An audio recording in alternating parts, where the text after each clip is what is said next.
Alright, so what I did was I wanted to swap out for a thermal imaging scope, and I bought a Thermion 2 XP50 Pro. Incredible scope, absolutely incredible. You know, you can see, out to 2,000 yards. My main distance is going to be night shooting at about 300 yards. And there's no problem with this scope. You could go farther, but that's probably many other videos can talk about that, but really the IDR after about 300-400 yards. I guess if I got better or something, I'd be better at it. But I'm mounting this on a Model 70 long action, and so I wanted to call out a couple of things so that if someone's getting ready to buy this, they don't get caught off guard and they know what they're getting into. So what I'm using is the base, the backcountry base. Really great base. I've got this on some other rifles of mine. I'm using the rings here, and notice that I'm using the medium. The issue has to do with the electronics here. The bottom of this, when this is mounted with these medium rings, the bottom of this is going to run and touch, I don't know, just very lightly at the bottom of this. It's going to touch this rail, and obviously you do not want that. So what I did was I'm going to take this base. I'm going to mill out a couple of the slots that are underneath this, and we'll be going to show that in just a moment. And then from there, then I'll have the clearance that I need to use this scope. So let's move over to that piece.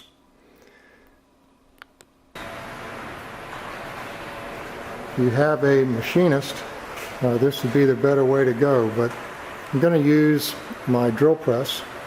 I purchased a lathe, a half-inch lathe, mounted this in. You will need a cross slide really to effectively pull this off. But what I did was just very slightly, I'll tell you here in just a moment, I'll take some measurements, but I took enough off of these two slots, which is where the electronic piece fit, to give me more clearance there. Now let's talk just a little bit about this. A drill press is not a milling machine.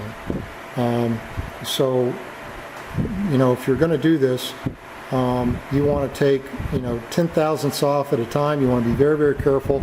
You don't want to put too much pressure on these bearings. You can pull it off, but take your time. Of course, if you took it to a machinist, they would do this, but their setup is, I don't know what it is right now, it's probably $75 to $125 for setup, and then they charge by the hour. So this is a pretty inexpensive approach. You could just file these down, and that's what we're going to finish up with. So what I did is I used this milling piece, my drill press, took enough off here, and then what I did was we will take all of this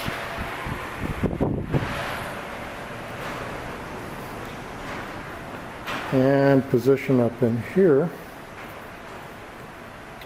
Okay, and then from there what you'll need is, this is just a good file, rough file, then you got a fine file, and then I use 320 grit. And what you're going to do is just finish this out by using this rough file to smooth all that out. And see if I get my focus here, just get all that smoothed out. And then what you'll do is you'll come back with your fine file, again smooth all that out, and then take some 320 grit and finish that off using the file piece here to then have a good flat smooth surface to clean this up. All in all, I probably took about 30 thousandths off of that, and what I'll do for about 30 thousandths, I don't know if you can kind of see that edge there, and what I'll do is I'll put this in the scope on it and give you a better picture on this. Now then, when you're finished, you should have a good nice gap between the bottom of all your electronics in there and these ribs, so that it's not touching whatsoever. So hopefully that's a tip. One other thing is, remember, being a bolt action, I think these scopes are probably more designed for like the AR-15 or something like that. It has a little extender that actually pushes this back a little bit farther. You'll notice here I can only go back so far, and that's about as far as I'm comfortable doing with cost of the scope. So what's going to happen is, ordinarily with like a loophole or something, you'll be able to adjust this reticle here to where you can get your, the full sight. Most likely on a bolt action, where you're going to be sitting is you're not going to see the full square view in here, which is fine. You've got plenty of view. If you want to move your head forward or whatever, you'll have plenty of view. But just an FYI, if you go this configuration, just be prepared. You are going to need to make this slight adjustment on this. And when you're using it on a bolt action rifle, you're probably not going to get this to be able to go back far enough. I could mill this off, which would give me a lot more slide back, but remember, my barrel now then is coming in touch here, so we don't want that either. So that's about as far back as I can get it to realistically fit on this. So anyway, hope that's helpful, and good luck.